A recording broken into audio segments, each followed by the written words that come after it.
Yo, are we in our hoochie daddy short era? Even though I ain't gonna be a daddy, but Yeah, no. So I be talking about that. Like, these the male thought shorts. Mm-hmm. Like, yeah, I got some 5-inchers. I got some Lulu 5-inchers, bro. 5-inchers are kind of crazy. I know. I was kind of like, so I tried them on and I was like, all right, but it's a vibe, bro, because it's like so comfy and like it's it mad really hot. is. I heard it's really NPC to be talking about the weather like that, but I heard that apparently like last week, I don't know how real this is, but Texas was one of the 3 places hottest places on Earth. Don't know if that's true, but that's what I kept hearing. I mean, it feels like it though. I don't know how hot it is in other places in the world, but yeah, we mad close to the equator. It's bad. So when you need them 5-inches, bro. Honestly, like that's the thing about the heat, and there's a different feeling to it. But every summer, I'm like, this is the worst it's ever been. Yeah, and then it always actually is because we get a little closer to the sun, like every year or whatever the fuck. Mm-hmm. But like, it always feels like the worst ever. Like we forget exactly how hot is. Right. And then that's what I debate. What is better, being extremely, extremely hot or being extremely, extremely cold? See, that's a back and forth. Off the dome, I want to say it's better to be extremely cold, but I know my skin's not built for that. That's what I'm saying. Like, we'll say that until it's cold as hell. Yeah. And you'll be like, shit, and dude, you're like, nah, bro, I forget I'm brown. I can't be out here like that. But the thing about it is, like, the way I think about it is you can always put some more layers on. That's my logic too. Like, you could just put, like, micro layers, like, just put a bunch. But I can only take off so much You can only clothing. go so, after the 5-inchers, where do you go from there? You know what I mean? Like, yeah. Then you start walking around. Then you start walking around shirtless. That's what I'm saying. At a certain point, like, how do you walk around here? Like, I guess it's just like you start walking around like you celebrating the Pride Parade and shit like that. Yo, like, Elvira be making mad fun of me sometimes. So like the underwear I wear is like, not to talk about my underwear, but it's like culprit or what? Which one are we on? Oh yeah, no, not the culprit. But if they send a check or a pair, then we'll try them on. Yeah, either one of them. What's the other ones? Yeah. MeUndies. Either one of them. Just, but it's basically like that material that like breathes because it's mad hot in Texas. Yeah. So if I'm just wearing that and I have a t-shirt on, she's like, "Why you look like a thought with like biker shorts on?" Honestly, though, she's like, she goes, "You looking like a bad bitch," and I'm like, "Hey, yo." Okay. So let's start the show. Let's start the show.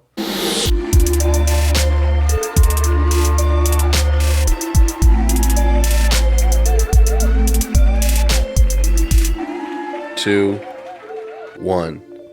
Welcome to the 2.5 Citizens Podcast. I'm Zen. It's Pabs. And I haven't been here in a minute, bro. You haven't been here in a minute. I went on vacation. Since you showed up, Ruben said, hey, it's funny, we switched vacation. We literally did the same vacation, but in different states. Yeah. Yeah. And then he was like, yo, I'm going to be real with you. I ain't fucking with Pablo right now, so Pablo going to be there. I ain't going to be there. Don't put that energy out there. That's what he said. That's what he told me. He said that's what he side-chatted. Yeah, run away. The errands are avoid Pablo. Yeah, okay. That'd be so funny though. Like, if we had a live beef on the podcast, like something happened that I'm not even aware of, but like the beef spilled over into the podcast. I think Ruben and I have been friends for so long. That's what I'm saying. Actually, beef for anything. That's what I'm saying. But I think it'd be so fun. If anything, it'd be more like brotherly. Like it'll be squashed like. On the pod. On the pod. And it'd be something stupid, too. We'd be like, bro, we was playing Uno. He pissed me the fuck off. Be like, you know what? I just want to say that I invited you to my pool party, and I had seen you at another pool party. Yeah. I'll be real. I'm in so little amount of weddings that when I see somebody... When I saw Ruben be in another wedding, I got offended for you. I ain't gonna lie. I saw that shit. I'm you like, were toxic on behalf of me? Yeah, I was like, how you going... I thought Pablo was the only wedding you was going. Okay, it's like if I found out Ryan officiated someone else's wedding. Yeah. I'd feel a little. I'd be like, you wasn't even going to do this shit. Until I put you on. I won't going to bring this up because I feel like in the past we've talked about them a lot. So like, not obviously, but the Kardashians, their new season is back on. Yeah, and then like the new beef is that Kourtney like. Did her wedding and Dolce & Gabbana like designed it and everything, like they did all the looks for him. Okay. And then right on the back foot of that, Kim does a campaign and it uses some of the looks apparently. So they're beefing about that. So it'd be on some shit like that, bro. Or it'd be like they're the same family. Yeah. That's that's your argument, isn't it? Is that like, yo, how you go officiate somebody else's wedding, bro? How is Dolce Gabbana? How is she going to use the looks for? I don't know.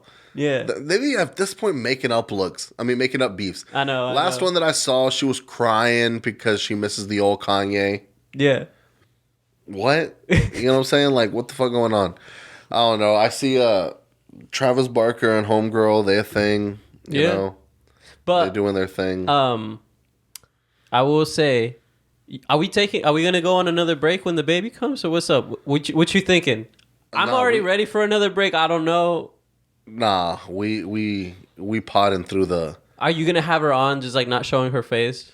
Like I'm gonna be baby like, crying in the background. Because we film in the morning, so like Alicia's asleep, and you're just here like. Yeah, she's gonna have to be up now. She's gonna have to be up. No, you're gonna have to give her a break. So I'm saying she's resting. Well, I will after we done with the pod. You know what I'm saying? Like that's the thing is like as a man we got responsibilities. You know what I mean? Like we got things we got to do sometimes. Okay, sometimes we got to be on mic. You know? Sometimes we got to be on mic. The baby's on the bottle. It just is what it is. You know what I'm saying? I will say I took a political like alignedness test. You've done this multiple times. I feel like. Yeah, well, I didn't recently. And I feel like we're getting to a place where it's like we're old enough. Like I don't want to say that the ideas I have now I'm going to stick with for the rest of my life. I want to continue to change my mind and grow and evolve. But human nature is what happens. Like you start going, dog. I got libertarian. I think we knew this though. You hit that point where it's like, all right, because look, so. When you're young, Seth's gonna be so happy. He's gonna be driving, and he's like, "Dude, no way!" Look, so what's basically happening, I feel like, is like as we evolve and as we grow as people. When you're a young kid, you just came off of like your parents taking care of you, and you kind of seem like that's a way to live. You know what I mean? Like that seems like a normal way to live life. Where like if you as a person can't, take care of yourself, there's a entity that does, and we kind of translate that into government. It feels, when you're younger, it feels like it makes sense to be a little bit more like... Well, also the injustices. You see injustices and you feel for them in a different way. Yeah. And not that you don't as you get older, but then you kind of see things differently. Right. Like, I guess, especially in Hispanic culture, which is why it's super funny because they all turned super Republican. And the reason for it is... Generally, if you drive around the city and we have I got 4 years to turn super Republican. Yeah, like basically we're driving around the city and it's a lot of Mexicans in the city. Yeah. But you don't see that many Mexican people in like panhandling, like asking for money at like the stoplights. Yeah. What you do see them doing is trying to get work at I mean, if you do see them under like the freeway, they're like selling flowers or like something, or selling newspaper. They're always trying to do something. So that instills that whole pull yourself up by your bootstraps mentality that we kind of all just get. Well, and that's the reason they migrated, right? It's because America's a land of opportunity. Yeah. So. And I still believe that. So at certain points, yes, you do need assistance because you're not like you're not there. You kind of came without that head start of being able to be here and get your stuff set up from when you were younger. So as you grow up and then you have kids and then you start being like, wait, so who's reading what to my kids? Yeah. You're like, wait, what's going on? So that's the question I got for you. So I feel like it's all fun and games till you got a kid. Yeah, but we live in Texas. I know that ain't never gonna happen in Texas, but which is why that's the thing where it's like it's a little chiller for us because like. But like for a second, like let's just pretend and try not to get ourselves canceled. This is just a conversation, and we're gonna try to be funny through it. But let's just pretend we live either in New York or California. You're about to be a dad. How you feeling? Well, that's what you start. It's once you deal with the situations, you don't know how you feel until you're like, until your kid comes home and tells you some shit. Yeah, that's and then you're like, wait, they taught you what? Yeah. Wait, what did you learn in school? Yeah. And then you're like, hold on. Because at a certain point, they're letting you know, they're setting up the timeline. Yeah. It's like that conversation. When do you give your kids the sex talk? So this is what I remember. This is what happened. I vividly remember this. I don't know if this was your experience, but I remember being in 5th grade they gave us a permission slip saying you're gonna get a talk at school, and then it like detailed what they were gonna cover. My mom read it, and she agreed with what she was like, yeah, they need to teach you this, so she signed off on it. And I remember the kids that didn't get signed off got pulled out of the class while they did it, and it was basically like, hey, this is what's going to happen. You're going to go through puberty. You're going to have to start wearing deodorant. Some of you guys might start growing facial hair. And I think they gave us some deodorant. Yeah. And it was basically, it wasn't anything sexual. It was just like your body's going to start to grow. Your voice is going to get deeper. You're going to turn into a man. Or woman. Or woman. Well, I think they separated them, right? Yeah. They separated you. They took the yeah. They had like a and like the girls was like, you're gonna get this thing called a period, or it's you know, a menstrual cycle. You're gonna get a menstrual cycle. Come on, let's be politically correct here, dog. Yeah. So that's all it was. And I feel like for kids at 5th grade, I think that's as good as it's gonna get. Like, what else do you need to teach them? Right. Well, I will say that we really didn't learn shit in sex ed, though. All they did was teach. Oh yeah. About. So when you're in high school, I think it's different. But when you're and then once we were in that, all they taught us was like abstinence. Yeah, that's like, all they're trying to teach us. And they're like, "Hey, yo, okay, I understand that, but kids aren't going to do that. So can you tell people what the fuck to watch out for?" We had hella pregnant kids. Yeah, we did. Our high school literally had a daycare. Not only did they have a daycare, they had So there was 2 routes. If you wanted to be a teacher, you could work at the daycare and take care of the other students' kids and teach them and all this shit. And then if you there's were like a that pregnant one mom, kid that's like a kid from a teacher, like an actual teacher. Yeah. And so like you get to do that if you want to be a teacher. Yeah. And if not, then it's just so that the kids can continue going to school and not have any issues. Just bring their kids here. Yeah. They go to school. The older I get, the more fucked up I realize that it really is. I mean, it's good in a way. No, where it's good, but I'm just like, that's because at least you don't have to put that pressure on like a family member. It was so normal to us. Like, we didn't think anything of it then. But now that I'm an adult, I'm like, that is crazy. And it's... Well, I remember the first, like... do you remember, like, the first pregnancy you remember seeing, like, in school? No, I don't remember it vividly, but I know I became desensitized. Like, I remember seeing it and being like, oh, shit. Yeah. It's like that? Yeah. And I remember who it was. I don't know them enough to, like... You probably won't remember who they were, and obviously it doesn't matter to anybody, but I remember being like, them? Because here's the problem. And it made me switch my perspective because it was always like the people who were getting started really young. Like when I was in middle school and I had heard that someone had sex, like a couple like had started hooking up, you're like, damn, they fucking? Yeah. That's crazy as shit. And then you started seeing they were the first ones to start getting pregnant. You're like, ooh, okay. So you could start early, but you're gonna be starting everything early. Yo, I mean, my mom was kind of was a wild person, but like credit to her is that she did teach us that. You know, she did kind of have the talk. She was very. I remember making that joke about you that she was saying that because I was raised with a bunch of women, she was afraid I'd be gay, so she would constantly be telling me that like boys like girls, blah blah blah. Like, would she really? Yeah, I've made this joke before, and then I'm like, damn, that kind of sucked. If I would have turned some other way, I think I would have been really messed up because of what she would say. But regardless, you turned out straight, so it was all good. Yeah. So when she would say me that, I'd be like, yeah, like. I mean, we know that. Yeah. Like I'm talking to girls. What you talking about? Yeah. But I remember she gave me the talk. She was just like, and this is called the condom. You know, if you ever get in a situation, this is how you stop it. Like, so get in a situation.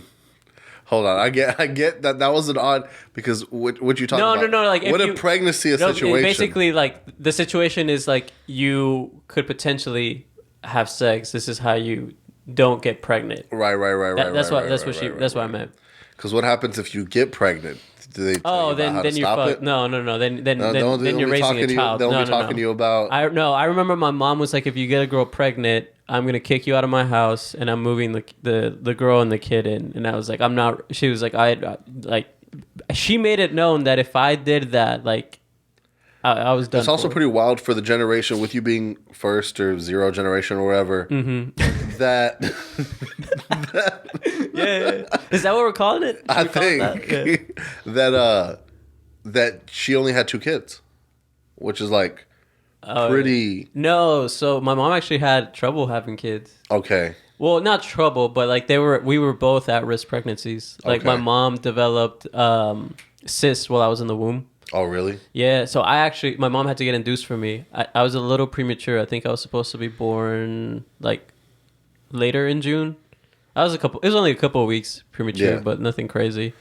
Yeah, because usually like my girl mom, damn, I can't even count them right now. I'm trying to think. Yeah. Because like wait, yes. Because I was at the baby shower and I was like, yo, I don't know who's who. I just know one side is. Should we make the joke? No, but you just see like what one side is what, like you'd see the Salvadorian side. Yeah, because it's no secret they're shorter than us. Yeah. So I was like, well, that ain't Zen's side. So I want to get into some things like. Just because we hadn't seen each other in a while, we kind of bantered a lot. Right. So I want to get into some topics, and the one thing I want to get into, which it's not super fun, but I think we can make it fun, is all these Supreme Court stuff. Everybody crying. Okay. Well, yeah. So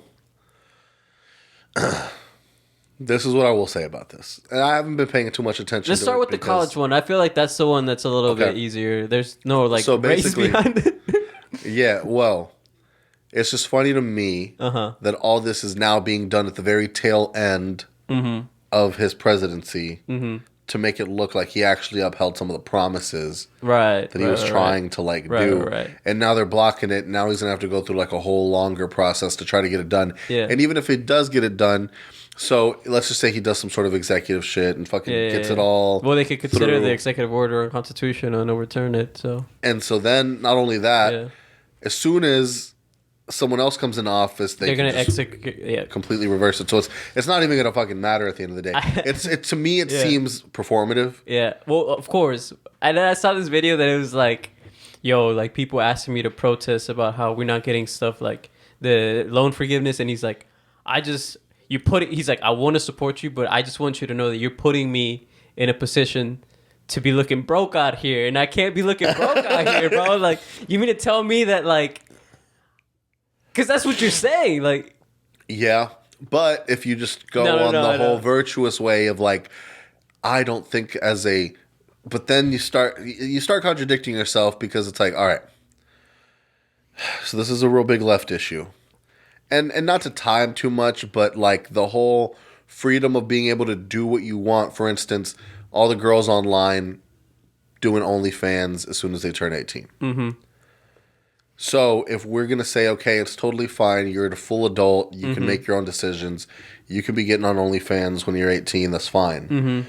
But then you're also saying at 18, you shouldn't have been trusted to make that big of a financial decision to get this loan that's unforgivable, and how this is a child still, and you kind of contradict. Which one is it? Like, are you an adult or are you not? Yeah.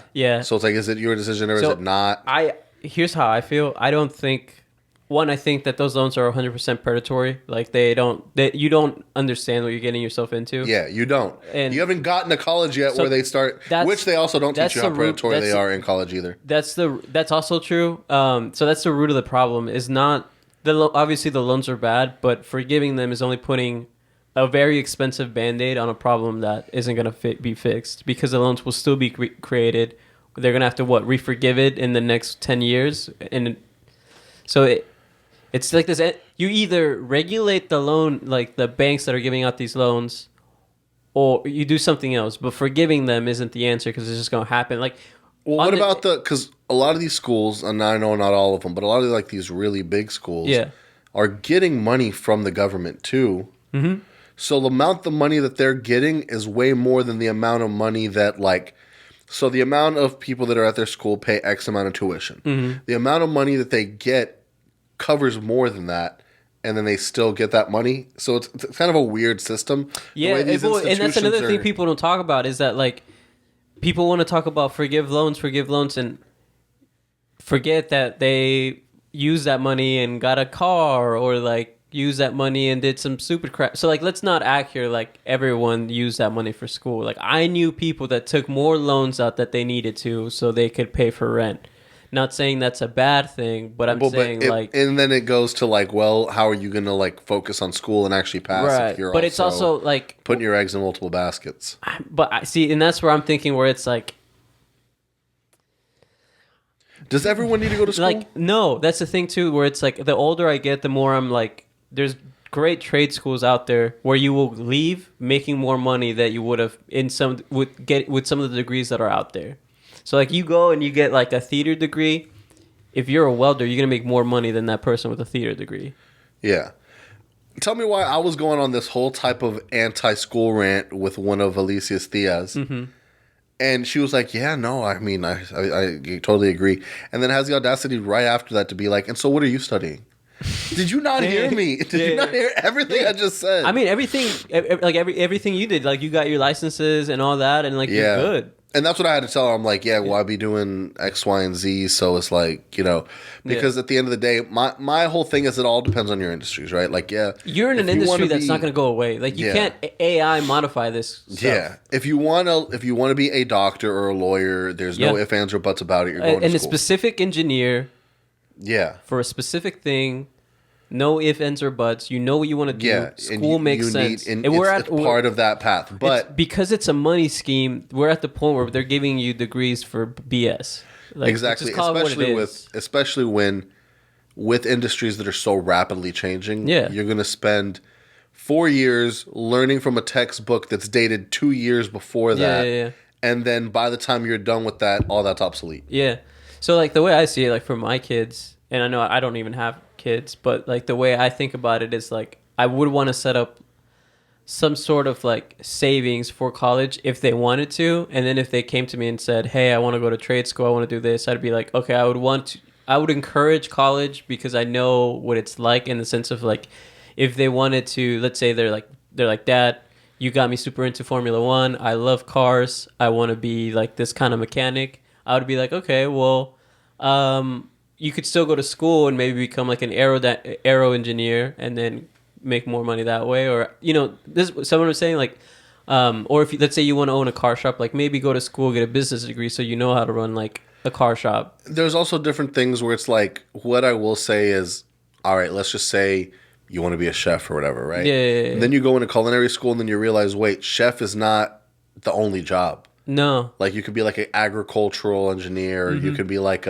be in that thing that you found that you were interested in and find that there's a lot more. You could be a restaurant man, like literally like restaurant manager that manages multiple restaurants. Or like you can be like someone who creates recipes. Like there's just so many different things that you can be into, and you don't even realize that there are those things sometimes until you like get into it. So like everyone could be like, I want to be a doctor, and then you like get into medical stuff and you're like, wait, but doctor's not the only job. Like I could be like a whatever technician or whatever. I think about that. That happened to me. Like I went into college thinking I wanted to be a lawyer, and then I interned for the oh god, it wasn't the district. Yeah, it was the county attorney.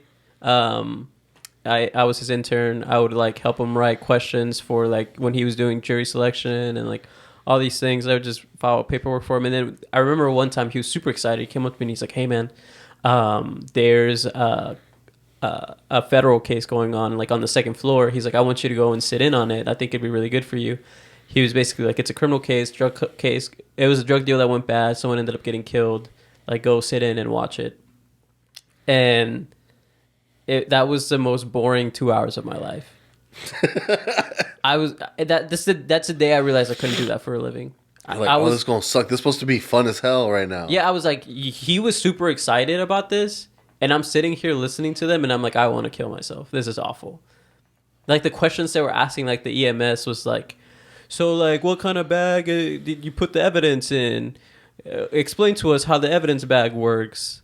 And then it's like, are you sure that you... Like, they basically ask the same question, like, 8 different ways. And I'm like, that's awful. Well, yeah, because they're trying to get them to slip up. And yeah. To me, that kind of shit interests me a little bit. And I always feel like I should have gone down that route. Yeah. I think you would have done really well. Didn't. But I'm just like, to me, listening to that, I'm like, he said yes the first time, bro. Like... Yeah, but it's like, nah. You gotta... Because they only know the one way. But when you start... flipping it and twisting it, like right now, I've been following the Y&W MELLEY case crazy. And let's kind of get into that. Have you been hearing about that at all? No, go into it. Y&W MELLEY charged for double murder in the murder of his friends. Remind me of the situation again. Okay, 4 people were in the car. This is the way that they had said it played out, apparently, according to whatever. So, They say that there was 4 people in the car. YNW Bortland, YNW Sack Chaser, YNW MELLEY, YNW Juvie, I think. Basically, this person... So the car's got 4 people. Mm-hmm. Person driving, passenger. YNW MELLEY is behind the driver, another passenger. Those 2 people got killed. Mm. Okay? The driver drives the 2 people to the hospital saying they were in a drive-by shooting. Mm-hmm. And drops off the dead bodies. Right? Mm-hmm. To the hospital saying, hey, my friends got killed in a drive-by shooting. We're a victim of a drive-by shooting. My friends got killed. What the police say happened was that the ballistics show that the shots came from inside of the vehicle that killed them. And the phone records show that they had the altercation, went away from the hospital, stayed there for like 15 minutes to rough the car up to look like a drive-by shooting, and then YNW MELLEY left, and then they drove the guys to the hospital. And that basically they were that YNW MELLEY was responsible for killing these 2 people. Yeah. And it was not a drive-by shooting. Damn. And the death penalty is on the table for this case. And then they reversed it and they said no death penalty. Then they brought the death penalty back. Mm-hmm. And then they said if he is convicted, you only need 6 out of the 4 people to say, or however, no, 9 out of the 9 to 4. There we go. I think that's what it is. Have to say yes to the death penalty for him to get the death penalty. It doesn't have to be a unanimous decision for the death penalty. Yeah. That's what this ended up ruling to, right? Yeah. So this has been a while that he's been sitting in jail for like 2 years or something like that, awaiting trial. And we've been hearing all the stories because, of course, Murder on My Mind was so poppin' when this happened. Mm-hmm. Now, Murder on My Mind was recorded way before the incident. Released way before the incident, has nothing to do with the incident. But we remember how crazy the song sounded that everyone's like, shit. You know, it was so convincing. Now, the court had said, the prosecutor said, we're not using any songs or any lyrics or anything like that. Yeah. In this case, that's expression. We're going to just use facts. It's just not looking too good for the prosecutors. Because they don't have a murder weapon. They don't have any gun residue on MELLEY. His DNA wasn't found anywhere except for on the car door on the outside. Mm-hmm. The ballistics do show that it was on the inside, and phone records show that he was there, but they don't have. Yeah, it's not beyond a reasonable doubt. Right, they don't have the murder weapon. They don't have they don't even know what it would have been. Yeah, there's just it's just looking kind of like they don't really have much. Like they're just like, one of these guys could kill them. We don't know who. Right, and they're putting all this on MELLEY, and it's for double murder, and by the looks of it, unless somebody snitches, they don't know who's gonna. Yeah, it doesn't. There was some sort of undercover. There's an undercover that was on the stand that was wearing a shiesty mask. Mm-hmm. And then I heard that he had to take his mask off for the rest of the hearing afterwards. And he brought up a bunch of people's names like Drake, Young Thug, and the Island Boys. And for some reason, there was all this stuff. I think to talk about gang stuff somehow. I think that was all thrown in. But it's a wild case because it's been so long. And it's been this thing where it's like if he gets found guilty on this shit, it's wild as hell. Mm-hmm. But I don't know. I don't think he is going to be found guilty. And it's such a interesting case because it's like people are trying to because after they died, he had like tweeted like, man, RIP to my brothers and stuff like that. Yeah. Like mourning the loss of his friends. If he did do this and he does get found guilty, it is insane. It is crazy as hell. Yeah. Like that he fake mourned and like killed his friends and acted like it was a drive-by. It just seems crazy. And the only motive that we're seeing so far is there's an alleged incident that one of the victim's father said that basically they had gotten into a fight a few days beforehand and he had knocked out like one of YNW MELLEY's teeth or something like that, like knocked his teeth out, and that they were trying to sell the YNW name for X amount of hundred thousands of dollars, and they would have had to pay them X amount of money, and that they did this to not have to pay them whatever the fuck it was, So those are the two senses of like a motive that they're kind of working with. Mm-hmm. But it doesn't really seem like they're going to be able to like pin this like that on him. Especially like when they were like spending all this time getting evidence. They were pushing all this back to get evidence, and it doesn't really seem like they have enough. So I don't know. It's just a really, really interesting case. Is he going to write a book if I smoke them? I don't think so. I think he'll just write hella songs. Other piece of news in this vein, because we haven't talked about this, and it's really just I want to hear if you've even been keeping up with any of this. But it's all the stuff happening with YSL. No. So since we've last spoken, we know that Gunna's out, and we know that Gunna, like that there's all these things about Gunna, and then Gunna put out an album. Yeah. Did you listen to the Gunna album? I haven't. Did you at least listen to the one song that have dropped first? No.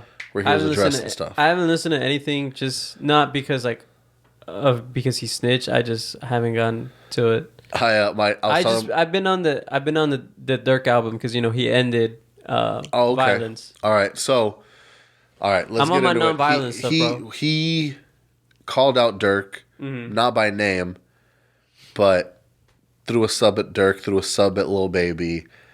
I think we talked about this on the last episode when we were with Ruben. And basically, like 2 weeks after that or a week after that, Young Thug puts out an album from jail called Business is Business. He doesn't address anything with Gunna because obviously all this stuff seems to be like old songs. Yeah. He's always recording stuff, so he probably had stuff in the vault. Just like, we need some money. Well, I think on purpose, Young Thug has yet to put any statement out about where he stands with Gunna after the situation. Because everyone's like, we got to wait to see what Young Thug says. Yeah. We have yet to hear anything. It seems as if all this is promo. In a sense where it's like, we're not going to address it so that you go listen to okay, so because he would still make money under the YSL. Gunna still released it under YSL. Yeah, and if they really didn't fuck with Gunna, they wouldn't have put the album out. They would have shelved it. Right. So they let the album go out, put all this marketing stuff behind it. Young Thug puts an album out, doesn't address it, but that way you have to go and listen to it. And I think that all this is like to keep things moving monetarily, keep funding the case, keep everything going. You know what I mean? So it's been a very interesting trial, seeing everything that's going on. Things have gotten kind of stagnant where like we're not really getting much news about what's happening or when or why or whatever. I know there was a motion to disregard any evidence prior to 5 years. Like there was more than 5 years old because of statute of limitations, which is where a lot of the big charges would have like landed. So I think if they do get that granted, then that might be a big win for them. Oh my God. Sorry. But what I will say is that the topic of everybody snitching is coming up crazy now. They're talking about YNW Melly cooperating, talking about people snitching on Young Thug, saying that there was a paperwork or something that was released that Young Thug gave information to some degree to a murder investigation. And everyone's snitching now. Do we think that we're going to stop caring about artists snitching, and that's going to no longer be like a thing in hip hop? Honestly, if you don't live that life, you don't get to genuinely care. But we're the fans, and if you want I know authenticity, that it's the lore of it.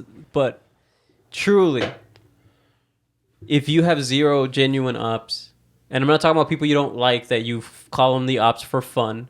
I'm talking about actual ops. If you don't have any, then like who cares, bro? You probably would have snitched too. Yeah, I feel that.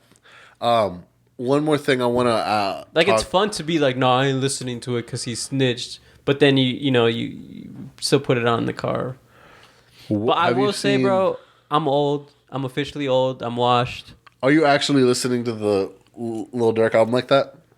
No, but so Or what I are you have, listening to? I have. I've been listening to that. I've been listening to corridos, bro. I've been listening to that Mexican dude that's rapping with the cowboy hat on. That Mexican OT? Yeah, that Mexican OT, bro. That stuff's hard. That's super hard. All right, hard. have you seen this video?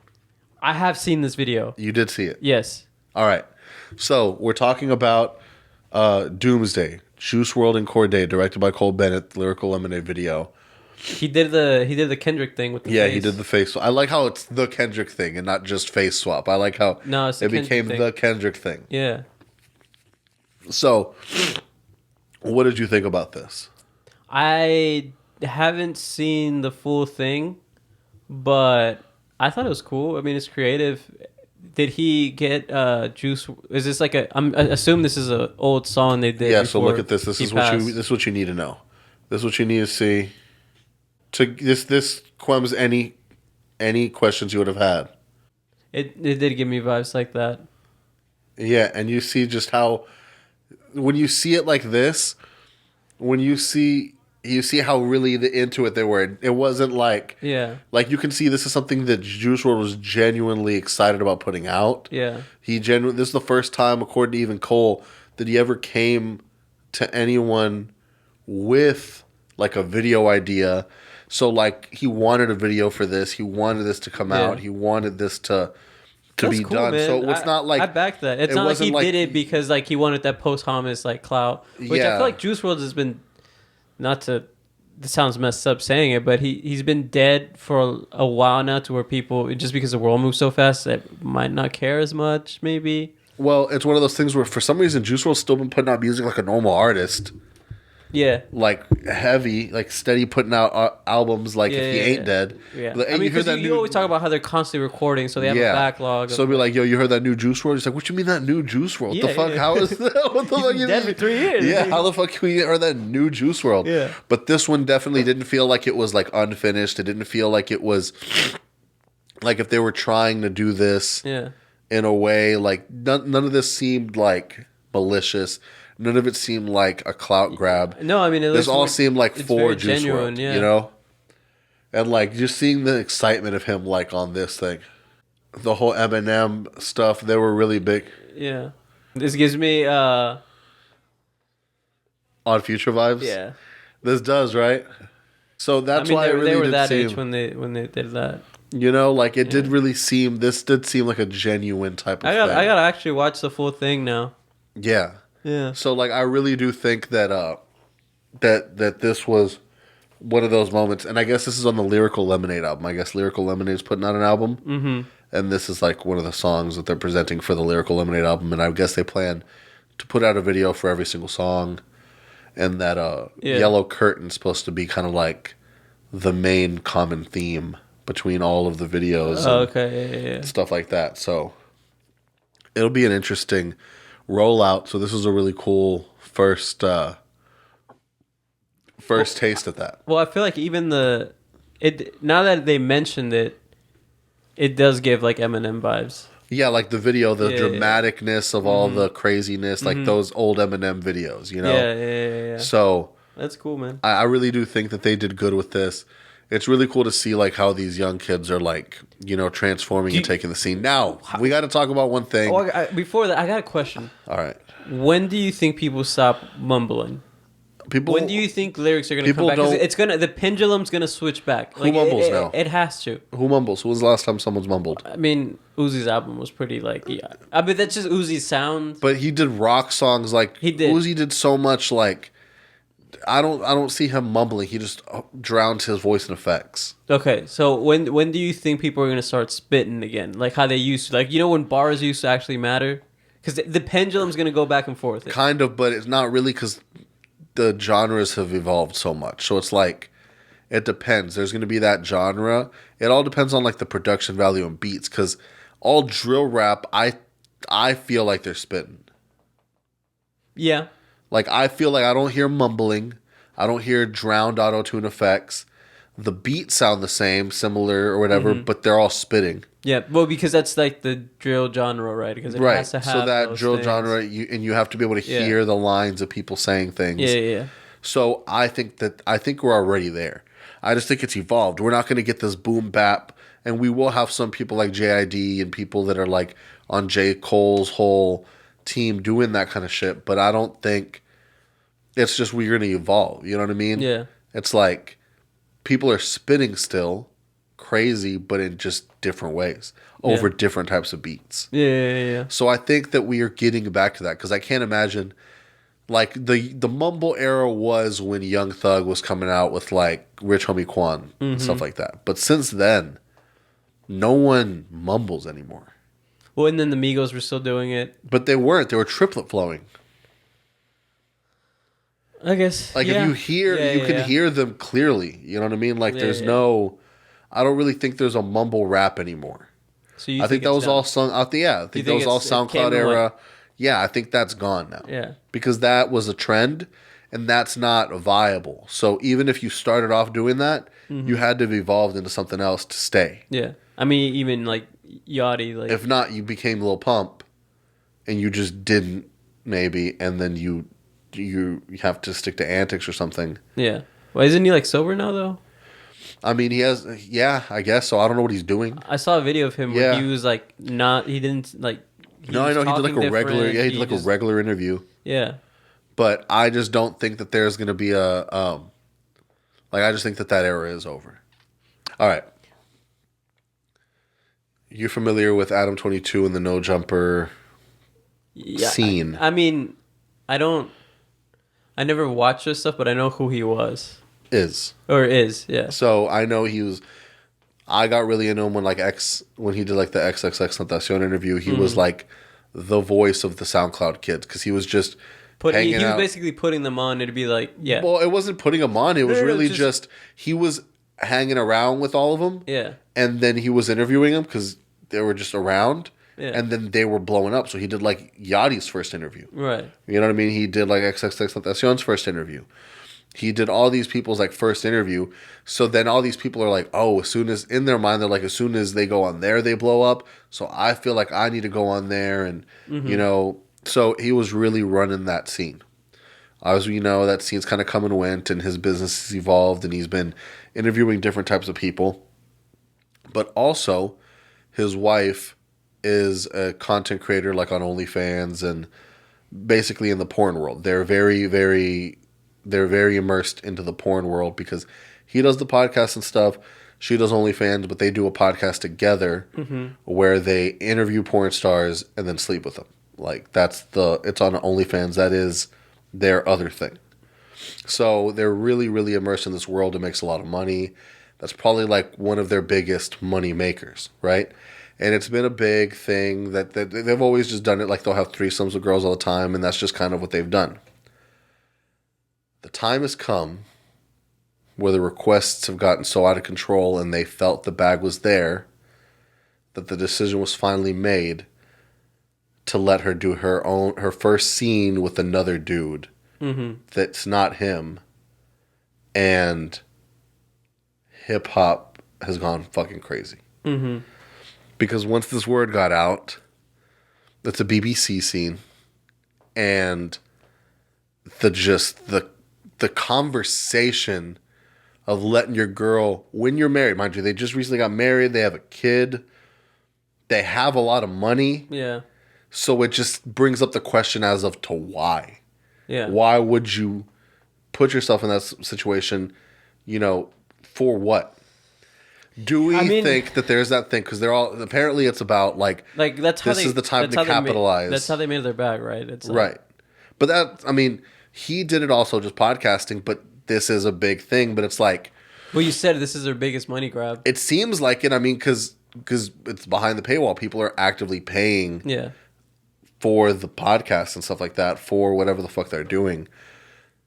But it's one of those things where it's like, I know you and I would never put ourselves in that type of situation. No. But it's like, is there a price? Is what I'm wondering. No, you know what I mean? And it's just so weird. It seems like all the aftermath just doesn't even seem worth what the price could be.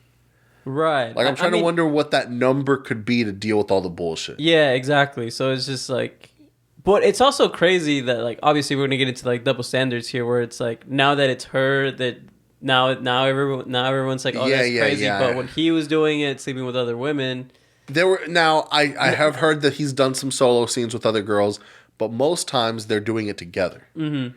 Which is where, to me, the caveat goes into where it's like, all right, if Adam was gay and they were just doing, all right, we've been doing enough girl, boy threesomes, let's do some guy, girl threesomes. If Adam was open to being with other dudes or something like that, and it happened to work out, because she'll do scenes with girls or whatever, then that's where I feel like that would be the ideal way for it not to be weird and not have any double standards. Like, yes, there is another dude involved, but he's involved too. Mm-hmm. But with that not being the case, and her just going and doing this scene, dude, it's been running on all, like, everyone's talking about it. Like, academics is, like, being reckless. Now, they're using this for promo, so Adam's telling him, go ahead and talk whatever you want about it. He's probably saying, like, go in on it. Go in, whatever, but just post the link after. Just whatever you do, just post the link of where it's going to be. So that it's all just, like, promo, but, like, academics is like, bro, I ain't never seen homegirl. He's like, he's calling old coworkers of Adam and being like, LENA, have you ever seen her happier than she looks in this clip, this promo clip crazy. Right now? Look how much she's smiling. I've never seen her smile like that. I don't think the bag is worth the scrutiny. The scrutiny in your soul, essentially, because... And I guess whatever that weight could carry on the relationship, and I'm not just saying it in this sense, I'm saying it from the very beginning. Like, just doing... Oh, from them doing all that stuff to begin with. Yeah. My whole thing is really just the kid, because that's the second part, too. They did it way before the kid. They have a kid, that's awful, because, like, I mean, people that, like, got popping off of this, like, I mean, even Kim talks about it all the time, but she, like, it's something that she's going to have to face her kids with, like, hey, I did this at some point. Now, here's the thing that I'm wondering. With it becoming so normalized in society now, where just random girls that we went to high school with and shit have OnlyFans and stuff, do you think it's going to be a little more easier to understand where you're like, okay, no, well, I think it's going to be like hearing like your dad is an up and coming rapper that you're just like, oh, really? Or like you're the local hero, or like your dad's like a, I think it's still going to be taboo in a certain sense, or at least I hope so. I'm just saying it's become so kind of normal that I wonder if kids are going to be used to it. It's not going to be like one kid. There'll be like a group of kids whose moms are porn stars. That's or sad. something like that. That's really sad. That they can hang out together. To really think about that, dude, that's really messed up. Of course, but we're in a different era that we never had to deal with that type of shit before. Like, I never knew of any person's mom who was like a stripper or porn. Like porn. Of course, you wouldn't know. Right. You know what I mean? Right. But that's because it wasn't on the internet. If it's on the internet now, and you like find your friend's mom's like, you know what's wild? Not to cut you off, sorry about that. But when we were going to Florida, we had a really early flight where we had to leave the apartment at like 4 a.m. We're talking to the Uber. He's from Panama, a really cool guy. It was funny. He got OnlyFans or what? No, we were speaking in English, and then at the very end, we switched to Spanish because we both realized that we were both Hispanic, because he's from Panama, and like, but he was black, so I didn't know. Like, he spoke English like you and I are speaking English. Like, there was no Spanish accent, and like it's always weird when you like see black people speak Spanish at first. Yeah, you get used to it with like Dominicans. Yeah, but we don't live in New York. We don't live in like Florida. Like, you see it in Florida all the time, but we don't. It's not like that in Texas. So when you do see it, you're like, oh, like you get taken back a little bit. So it was cool. We were talking, and then he was like telling us like all his crazy like Uber stories. He was like, yeah, man, like before I picked you guys up, I just dropped off a stripper. She was trying to get me to come watch her at the club and party with her and blah blah blah. But he's like, but I'm not stupid, so I don't fall for that kind of thing. And then he's like, actually. And then he's just like telling us like all the times he's like dropped off strippers. And then I was like, what about where we live? And then he's like, I'm not gonna lie, y'all are the first non-strippers I've picked up from there or dropped off at that place. Damn. Which I already kind of knew, because I don't know if I said this on the pod, but yeah, I remember, you did the Shipley stripper. No, I went to Shipley's and then that's what I'm saying. Yeah. When I came home from Shipley's, I saw a stripper walking into allegedly. I mean, you could big heels, big clear heels, Yeah, I did Uber for a little bit, and I've dropped some strippers off at like some crazy clubs. You're just like, this where you stripping at? Yeah. You're like, this a Kmart. What the fuck are you talking about? But it do be wild as hell like that. So, but it is just like one of those things where I'm just like wondering what this is going to be like for the future. Because everyone, that's what I'm saying. It's like the things where it's like, are we later on going to come back and say, hey, we shouldn't have been allowed to do that at 18. We weren't developed enough. Yeah. No, honestly, we shouldn't have. I think that's what's because what I started noticing is like all the big porn stars, and it's not for just the fact that they're getting older, always stop when they're like 27 or something like that. Like you get like a good, from like when you're 18, which is still a good amount of time, but you're getting like from when you're like 18 to like 25, and then they want to have like a family. And like, I mean, it's pretty dangerous. You're putting yourself at risk for multiple STDs and STIs. Yeah, but they, there's a whole culture of like, I'm sure there is testing and stuff like that. Like it's just like any job. I mean, you could say that with any sports. You have all the sure. So with anything that you do, there is risks that come along with it. But if you're doing it for the love of the game or whatever, then... Which is kind of crazy to say. Yeah, but you know what I mean? If that's your passion, then you know what I mean? Well, that's the sad thing is that I don't believe that's genuinely anyone's passion.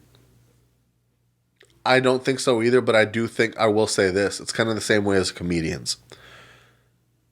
No. Hold on. No. And apparently comedians always say that there is like... They see a parallel between them and strippers because it's like they work at night, they are at these... But also... You're kind of at this place where, like, most comedians didn't really get validation in their life, and this is their way of getting this validation. You get this instant gratification on stage if you do well, laugh. And it's kind of like that same thing. It kind of gets stemmed from the same sort of situations where a lot of times these girls probably didn't get validation or got wrong validation or felt like the only time that they can get validation is with their bodies and get the instant gratification of how much money is being thrown at them. You kind of get that same sort of vibe. I think it comes from the same sort of place. So, yeah, maybe your passion isn't that, but maybe you do need that instant gratification, and this is that way to get it. Which makes this whole thing even sadder. Of course, but it's kind of like, that if that's like a lot of times that was just people's thing. They were like, this is where I feel comfortable and confident, and this is where I reclaim my whatever. Sure. You know what I mean? So it's like I just want to like look at things from their perspective and not just be like, no, you're trying to make it fun. I'm being, you know what I mean? You're like, if that was my child, honestly, you know what I mean? That's the only thing is all you can hope is that you just basically give your kids and stuff the validation that they need in life normally, so they don't feel like they need to find it in strangers. Yeah. But you can only do so much and do what you can. So when you question. With that being gay said, son thought daughter? No. Well, sure. First, that's gay son, obviously. Gay son, because my whole argument is just because he gay don't mean he gonna get nothing. Well, and I don't got to deal with pregnancy as much. Also, just because he's gay doesn't mean like they're not like an ethical. You know what I'm saying? Yeah, but yeah. Thought daughter says something a little bit more about you as a dad sometimes. Yeah, right. And you're like, shit, the fuck did I do? I mean, some would say the same thing about gay son, but it's like some people just gay. No, but it's just like, yeah, exactly. Some people just be gay. Some people just be gay, bro. Yeah. Like, I got another cousin in Mexico that I'm just like, I wonder when he gonna come out. But I've shown him to Elvira, and then she's like, yeah. And I've shown you him before, and I'm pretty sure you were also like... I was like, oh, yeah. I feel the same. We all got one. You know what I mean? We all got one cousin that we're like, come on. You're just like, bro, just live your truth, bro. Like, be like, come on. I know they're going to disown you, but when you going, come on, just, come on. Yeah. But I think we got what we need. Wait, no, I didn't get to ask. I have one more. Sorry, go ahead. I have one more. Public school, charter school, homeschool, private school. If money wasn't I personally like public school because it's like the real world. Yeah. You get people integrated with different walks of life. Yeah. Private school kids usually are with people that are in the same, maybe not demographic as far as like, race or whatever, but you get people who are like from the same monetary background. Like y'all might do different things, but y'all all make about the same amount of money. So y'all all live a similar lifestyle, and you don't get to see like you'll go to public school and you'll see the rich kids and you'll see some really poor kids. Yeah. And you get at least that was the case at our high school, because and you get to. I guess that's not as normal because of zoning and shit. But you do get to see different parts of the spectrum where you can kind of like learn to be like empathetic to people who are less than you. I think about Memorial, and it's like you had like the rich kids and then the really rich kids. Yeah, but where you can be empathetic to people that don't have as much as you do. Sure. And also understand how to run in the circles of people that have more than you and not feel insecure about it. You know what I mean? I feel like our high school demographic was kind of the best. Me too. You had so many different, like you had the country like kids. Our girls had like the completely different opposite spectrum of each other. Yeah. I think my girl had a little bit more of like the middle, because it was because I guess the Spring Branch schools, they kind of are ranked. So it's like Stafford and then Memorial. No, it's Memorial Stafford. I don't know. Some people will tell me it's the other way around. No, it's not the other way around. I know you got Pride. I know y'all got, but I've heard objectively it's Stafford and then Memorial. If we're talking about wealth, I don't know. I've just heard so many crazy things about Memorial, bro, that I'm just like, no. I don't know. Like, bro, they have auctions about their parking spots. Because you've seen it in the flesh, but if you saw some Stafford shit. But see, here's the thing, though. Because when I was, the last high school I went to, the last middle school, Spring Branch Middle School I went to, the way I would have been zoned, I would have gone to Stratford. Okay. But still, I've heard. I don't know. So maybe they're neck and neck. They are neck and neck. She's Spring Woods, which is above Northbrook, which is like the... Northbrook is like, bro. Yeah, the Northbrook, you're like, whoa. So like... Bro, like if we would have gone to Northbrook, we would have been top 10%. So I feel like we would have been top 10% easy. So I feel like with Spring Woods, that's more almost like Jersey Village in the sense where you get a little bit of more of like a mid range. But yeah, I really do feel like... But see, for me, it's like the academics though side of it though, because like Elvira will tell me that like Memorial was very difficult. It was a very difficult school. It's really hard to be top 10% there, because you have all these wealthy parents that can pay for the big tutors. So like the level of expectation is so high over there that but she was like, when I came out of it on the other side, I got to college, she was like, I didn't have the big culture shock that everyone has, that's like, oh crap, college is so difficult. She was like, I was already used to it. I think for me, maybe I just need to stop looking at schools this way. Okay. But I start being like, the way I think about it is like, what drives the most creativity? I think sometimes schools can put you in a box. Uh-huh. And when that's genuine. And that's something that matters to you. When I look at Jersey Village, I'm like, we had hella creative people that came out of Jersey Village. Mm-hmm.